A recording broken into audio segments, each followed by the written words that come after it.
welcome, Dr. Mary Dale Peterson. Thank you for coming here today. You are the past president of the American Society of Anesthesiologists.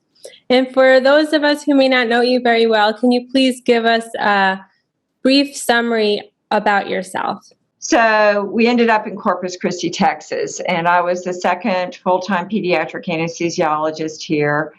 And we had a very talented congenital heart surgeon. I immersed myself in the congenital heart work. We had residents that rotated through from UTMB and, a couple, but it was hard those, first few years. I came with a newborn baby, and the person I joined decided he needed some vacation. So I was by myself the first month doing 234 cases, 30 open hearts, newborn baby, husband that I never saw because he was starting his practice. And we were on every other night call, both of us, for the first 5 years. But eventually the administrator of the hospital asked if I would also take over the pediatric intensive care unit, which was very dysfunctional. I was already spending a lot of time there with our post-op hearts. So I did that, got boarded in critical care medicine, and eventually I got a master's in healthcare administration and was tasked with doing some more administrative things. Eventually was asked to become part of our new health plan, Medicaid health plan that the Children's Hospital formed. Eventually became CEO and president of the health plan, and then a couple of years ago I moved over as the chief operating officer and executive vice president for the health system, which includes the health plan, the hospital, and the physician practice group. So that's kind of the nutshell. I have 3 sons, and one of whom is an anesthesiologist and in private practice in Austin. Wow, that's amazing. Thank you. You're very accomplished.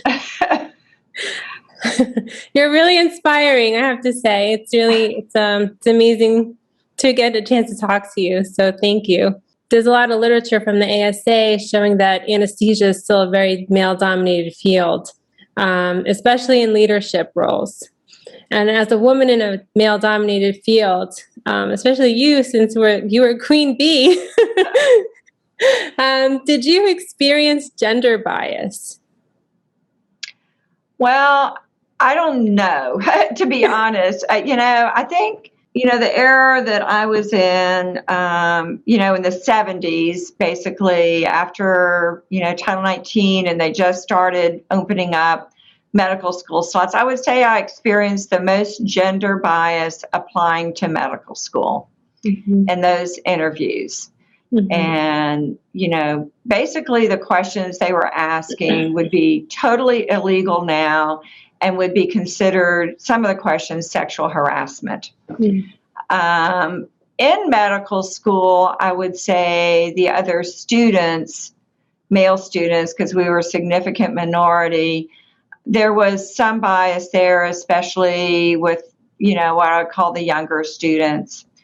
I didn't really feel that from the faculty at all, though. I felt like I was always given an equal chance, and then maybe because I was, part of a minority group, maybe it was, maybe they tested us more, but if you came through, then, you stood out too. Mm-hmm. And so, you weren't to be ignored, I guess.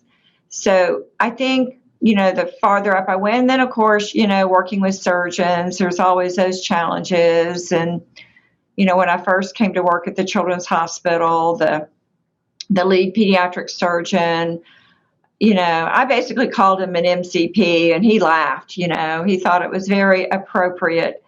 And, he, was always sort of not giving you positive feedback at all. But I was, working on trying some new things. And back then, regional techniques were just coming out in children. And he never talked about it. but a colleague across town said, oh, Dr. Henderson was talking about what a great job and how you're doing all these innovative things. So it was only probably about 15 years into the relationship that he would actually, say, oh, thank you. And, that there was like a respect that was there. So I would say yes. And so sometimes it would take time to earn respect from your male colleagues. It just took a lot of work. Bias, or, if it would have been the same if a male colleague came through, I don't know. But I think I was just used to it, I guess, and just you had to perform at a high level to win people over.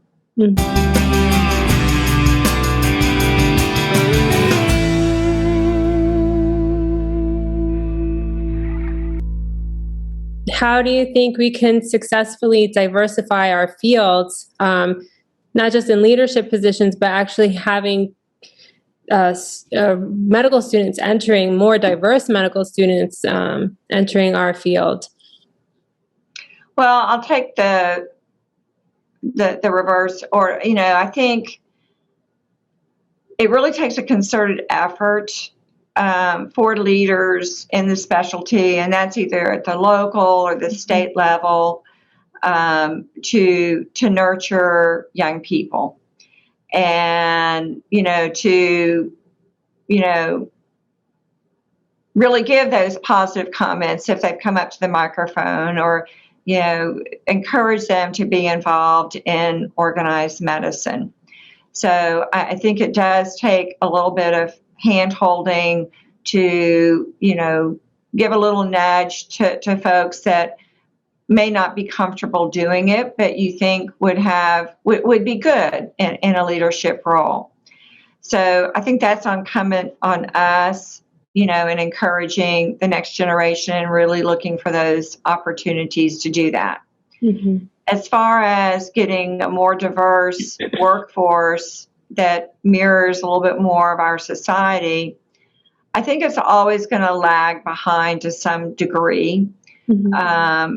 In a professional organization compared to what your diversity is in, let's say, your state or your community or whatever. Mm-hmm. And so how do we make sure you have an even playing field, I guess, for children? That's one of my other passions. So I think it's making sure that we have good quality public education. Mm-hmm. And I think making sure that every child has the ability to succeed, and role models that show that somebody that looks like them can be successful. Mm-hmm. And we just need to do more of that and bolster education. Of course, it's taken a huge hit during COVID, and the children that have suffered the most are probably the ones in the lowest socioeconomic groups. And mm-hmm. and we can help, I think, by volunteering in schools. When people ask you, can you talk about Career Day? Say yes. Mm-hmm. And, let them know what you do as an anesthesiologist, and so that they can, see that it's a possibility for them. Mm-hmm. Mm-hmm. Yeah, I think institutions and schools are trying to do that. At least at my institution, we just formed a diversity, equity, inclusion committee, and that is actually one of the things that we kind of highlighted, was that we need to encourage students to even look at healthcare. How do you get them that experience or exposure, at least, so that they know these jobs exist and it's an opportunity for them to consider? Yeah, one of the things we're doing during COVID is just kind of an off comment, really, but we're a vaccine hub. So the city encouraged our hospital to sign up as a vaccine hub. So we're working in partnership with the city and the county. I started talking with the superintendent of the largest school district in our area. But then I said, what if we put a vaccine site in one of your schools? And I said, well, really, I wasn't thinking about veterans. I was thinking about Miller High School. which is in a predominantly, it's a mostly African American, but Hispanic, but lower socioeconomic area of town. I said, that's where I'd like to go. And I'd like to create a partnership with that school and the staff there and have the kids volunteer for the vaccine clinics. And that's what we've done. And it was really, it's an ongoing great experience. I'm hoping just by showing, having them volunteer that, okay, you can be a nurse, you can be a physician, because we have all kinds of people that are volunteering at the clinic. But I just think we've got to get kids exposed to that and exposed to the possibilities. That's such a great idea. I commend you on that. That's awesome. Thank you so much for coming and having such a wonderful conversation and such great advice and sharing your life experience. I think this is so invaluable to anyone who's going to be watching this. So thank you so much.